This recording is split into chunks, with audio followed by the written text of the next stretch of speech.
Let's see. Okay. Hi, I'm Robert Schmidt, and today I'm going to be interviewing. Francesca Tabito.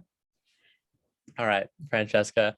What part of Italy is your family from? So my dad's side of the family, the only part of my family that's from Italy is my dad's side. And he is from Bari, Italy, which is like in the south, like on the heel of the boot. Okay. So you said like your mom is from a different country. Where is your mom from? She's from England. Okay, awesome.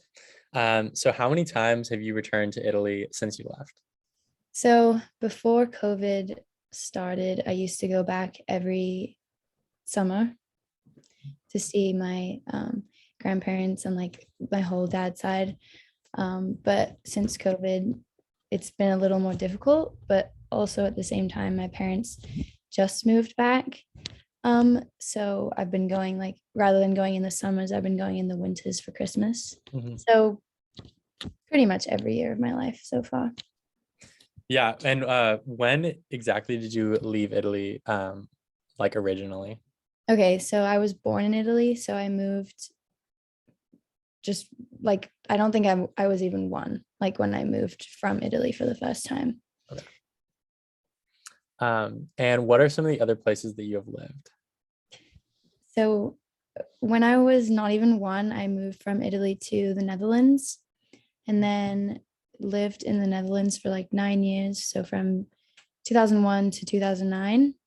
And then in 2009, I moved to Japan, Tokyo, lived there for 4 years. And then in 2013, I moved to Portland, Oregon.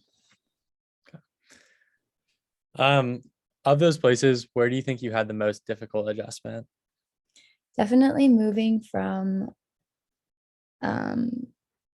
Japan to Portland because I feel like I was like at the age where like a lot of my friendships were actually real, like in Japan. So it was a lot harder to move and like leave my friends and like those relationships that I created, but then also like changing like school types was like huge and I struggled like academically like a lot in 8th grade. Like I almost didn't pass like all of my classes. So yeah, that was definitely the most difficult. Yeah. This is a little bit more specific, but in my research, kind of learned about this thing called the Italian diaspora. And so basically that it's when a lot of people from Italy emigrated out of Italy. And so there was two of them. So the first one was between 1860 and 1920. And the second one was between 1946 and 1973. Kind of a specific question, but do you know if any of your family members on your dad's side left during those times? um Not that I know of. Yeah. No, So did most of your family, like on your dad's side, have they basically like been in Italy for as long as you can remember? yeah, yeah. Like my grandparents like were born and grew up in Bari, and then my dad was born and grew up there as well. And yeah. Mm-hmm. So yeah, so basically like your grandparents have always lived in Italy, they've never left or anything Yeah. like that. Yeah. Okay, awesome. And so you said your dad ended up leaving Italy in 2001. What were like some of the main reasons for leaving Italy? His job. So, well, initially my dad left Italy for the first time, like when he went to college. He went to college in Wales, but then like my parents like had me and my brother and moved back to Italy for my dad's job. He worked at Nike, and then Nike like moved him to the Netherlands in 2001. Yeah. Okay, so yeah, he left Italy, but he stayed at the same company that he was working with. Yeah. Okay. Yeah. Okay, sounds good. Obviously you haven't lived in Italy full time, but what are some of your favorite memories of Italy? I think just like every time I think of Italy, like I think of this one place that we used to go to, which is in the south. like pretty much in the same area, but I just like think of like spending time with my family because that's like the main reason we went, and just like making the most like random friends on the beach. You know, like when you're little, you just like talk to everyone on the beach, like no walls or anything.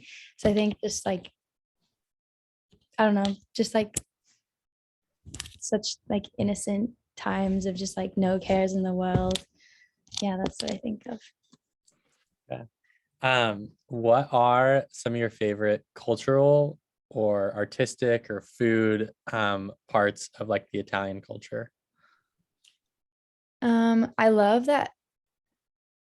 I love that Italians eat really late Mhm. because I, first of all, I like to wake up late. So I eat a late breakfast, and then like lunch is just always like, carbs, and I love my carbs. And then like usually I get pretty tired, so I like to nap. And then eating super late like makes that possible to nap before I eat again. So I think just like the whole idea of like food like being a big part of the day, and like it's a time where like people are gonna come together. So like, Yeah. I don't know.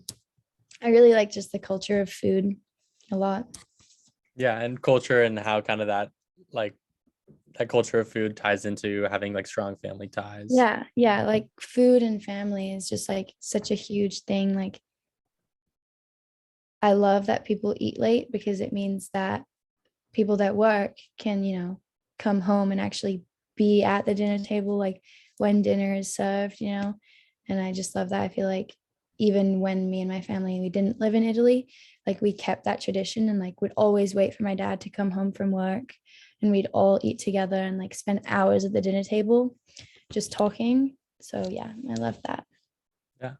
Um, Another kind of specific question, but many Italians our age have kind of lost touch with religion, with less than 15% attending church every Sunday, less than 23% attending once a month.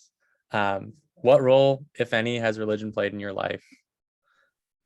Um, it definitely played a really big role like when I was younger.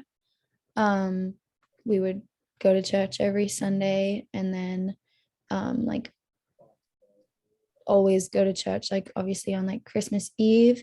And then like when we would go to Italy, like we'd go to like the midnight mass Mhm. um with like all my relatives. Now it doesn't play as big of a role. Like sometimes we'll go like for holiday celebrations like Easter or Christmas, but it's like definitely a lot more rare. Mhm. Yeah. And just talk a little bit more about your family kind of recently. They moved back to Italy, like you said. Do you think they plan to stay long term? Yeah, I think so. They love it there. Mhm. um I think they just love that. My mom, like she lives like in a city where like everything is walkable, and my mom loves that. Like groceries, like to the gym, like all her friends are like Yeah. walking distance. um and so she loves that. And then also just like everyone is very like kind, and she feels that everyone like really cares about what she's up to all the time. Like when I visited last winter, like the grocery store lady like knew all of like my siblings and I, like for some reason, and we never met her before, just Mhm. because like you can tell that they would just really care about like family life and what she's up to and just everything. So that was really sweet. Yeah. Sounds like they have a great community there. Yeah, yeah, they, Um, and then for my last question, do you personally ever plan to return to Italy either for work or just to live like full time? I probably, I honestly don't really see myself returning there for work. I mean, never say never, but like I could be like moved there, but it wouldn't be a preference of mine just because I feel like a lot of the lifestyle there is like underdeveloped compared to like what there is here in the US. And so it would definitely be a lot to get used to. And I talked to my mom about this as well. Like I asked her how it was moving back, and she said it was a lot to get used to.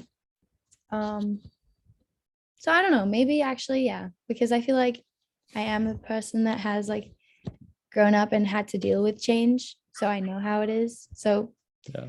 I wouldn't say no. But Okay. yeah. All right. Well, thank you for taking the time. I'm just going to share my screen really quick to show the bibliography of what I worked on there. Hopefully you can see that. Cool. But again, thank you so much for taking the time. I appreciate it a lot. Thank you, Rob.